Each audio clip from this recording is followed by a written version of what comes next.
But why not think that being human is being more compassionate rather than judgmental, being more understanding and accepting rather than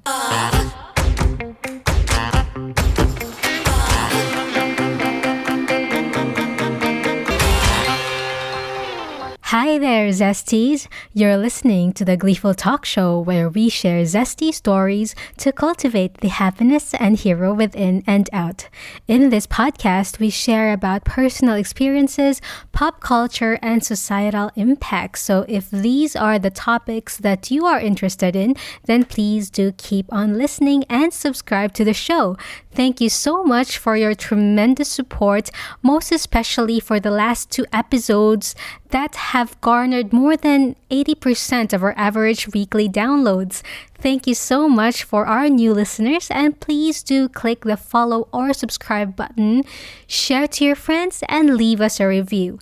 Thanks so much also for our monthly patrons for supporting the show by keeping me caffeinated. You know how much I love coffee. If you guys are interested in supporting me and the show, please click on the link on the episode notes and it'll take you to a donation page. I am also on social media, Instagram, Facebook, and Twitter. But those of you who might not know, I've really been cutting on social media lately, so I'm not posting as much as I should have, and marketing this podcast has been lower in my priority list than my mental health. So yes, if I don't post as much, guys, that doesn't mean that the podcast isn't active. So head down to your favorite podcast platform and follow me so that you can get notified on new episodes. You can also go to my website, gleefultalkshow.com, to listen in. And if you are interested in following me outside of this podcast, please follow my blog, theambivertlife.com. Now, let's get into it. A lot has happened during the past few weeks, and one thing that stood out to me was the news about Jennifer Aniston. She's remained so strong amidst all of the false rumors about her, and finally, she set the record straight. I admire her for her strength and her candidness on this. So, for those who might not be aware, Jennifer Aniston has recently shared that she was having issues with fertility and called on women to freeze their eggs before it's too late.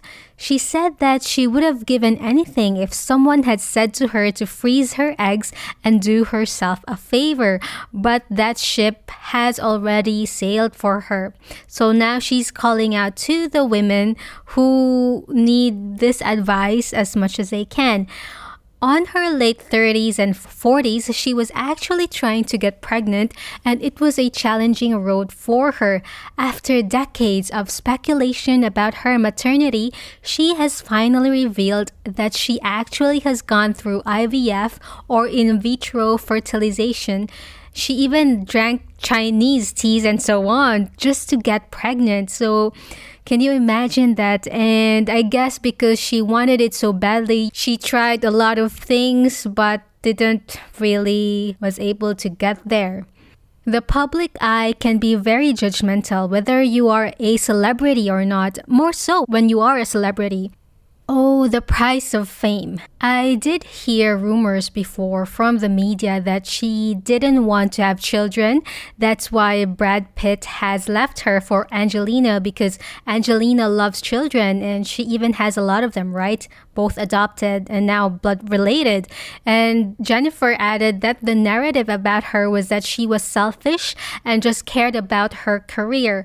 This comment is interesting, by the way, Zesties. Quote, "And God forbid a woman is successful and doesn't have a child," unquote. What the F? She said that the world creates narratives that aren't true, so she's coming out of her hibernation to tell her truth. Good on you, Jennifer. Good on you. I totally agree with her, though, Zesties. People really, especially the people who don't know you well, they are the people who mostly create a version of you or their version of the narrative on their heads. And I think because it's easier for those people to rationalize it on their heads because they don't understand what's behind the curtain, right? Although society has slightly changed now compared to years before, slightly a little more accepting of alternative views, most people still have the notion of female equals motherhood in their minds, as this notion has been passed on from mother to daughter throughout generations. I totally respect those women who chose to go to the motherhood route, and I have equal respect for those who don't. I'd like to say and believe that gone are the days where women are seen as to be bearers of children only. And if they don't have one, then they are not complete. This I wanted to believe. But I think society is not entirely there yet. I can still see and hear people talking about the essence of motherhood, and you can only be happy when you have a child, yada yada yada. Excuse me, you should be happy first before having a child, right? Bearing children is not a easy feat, and you need to be resilient enough to raise your child appropriately and properly. The problem with society nowadays, I feel, is that it is so consumed of the idea of motherhood, the idea of bearing children, to a point that motherhood is sometimes romanticized and sometimes less emphasis on the actual raising of a child. The proverbial example would be a couple who has been together for years, and then people will always ask, when are you getting married? And when they get married, people will ask, and when will you have a child? And when they will have a child or their first child, people will again ask, when are you planning to have the second one? Well, hold your horses, people. So, to me, the point is, more emphasis should be done in raising children, not just manufacturing or bearing them, because these children are the future generation, right? The stigma around women deciding not to have children, I believe, should be eradicated. I feel more scrutiny should be towards those adults who carelessly have one. Again, emphasis on the carelessness, not the naivete. Why? What's the difference? Well, carelessness is those who have the means, the knowledge, but not the application. For example, when you have sex without protection, then eventually something will happen, right? But what if you are someone who doesn't know or who doesn't have the means nor knowledge of what a protection is? Then that's a different story. And I'm coming from maybe for those countries who don't have that adequate sex education. And that's why we cannot totally blame them. And this is where I feel that the government or perhaps concerned citizens should intervene and educate the people. On the former, the people who have the knowledge and all the means and etc., then one should stop and ponder on their actions. Another thing I noticed about society is that they tend to stigmatize parents who decide to have kids when they are way older. I hear people say, quote, "Oh, I can't believe that 50-year-old looking lady is fetching her 2-year-old kid. Why did she have kids when she's already too old?" Unquote. Dear, you don't know the story of that 50-year-old lady. Why are you judging? I knew someone way back. She was maybe around early 40s when she had her first kid, and she had to stop work and had to be in bed rest just to avoid getting stressed in order to have a safer delivery and a safer 9-month period of having the baby. So she only had her kid later in life, so why not, right? From what I knew back then, she was having issues in having children, and that's why it took a while for her to have one. I mean, people have different stories, different preferences. different bodies. If we avoid judging each other and instead support one another, the world will be a less shitty place to live in. I do hope that people, as much as possible, respect other people's preferences and not think that their preference is the optimum, because everyone are in different stages of their life. Not everyone would like to be a parent, and why not leave that job to those who really want to be one, right? In the Philippine culture, for sure, everyone after marriage is expected to have kids, and people at some point would judge or pity you for not having one. And I guess that's just human nature. But come on, humans, do we just accept that it's purely human nature and not try to be better humans instead? And we always say that as humans, we're judgmental, etc., etc. But why not think that being human is being more compassionate rather than judgmental, being more understanding and accepting rather than unaccepting? I don't know. So that's just something to ponder on again. Anyway, Zesties, I've dug a little bit about this egg freezing procedure because of Jennifer Aniston's revelations. And this might not interest you or might interest you, but here's a little bit of science into this. So, how does this egg freezing work? Based on my research, the first step is ovarian stimulation, and this step is done through assisted reproductive technology to seek the growth and maturation of the eggs. There are actually two categories of assisted reproductive technology, the high complexity and the low complexity.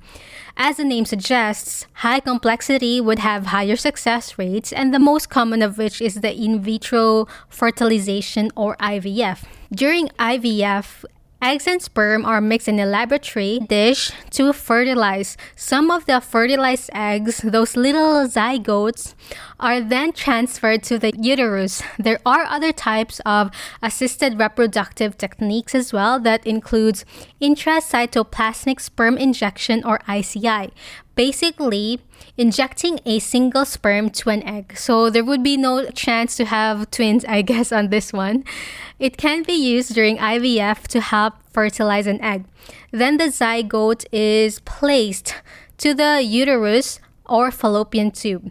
Another one is, brace yourself, Zesties. This is going to be a little bit technical, but necessary as part of the episode. And it is called gamete intrafallopian transfer or GIFT, GIFT.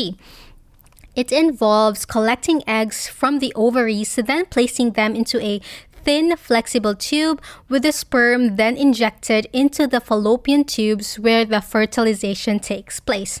The third type is the zygote intrafallopian transfer or ZIFT. The eggs and the sperm are mixed outside of the body using IVF methods.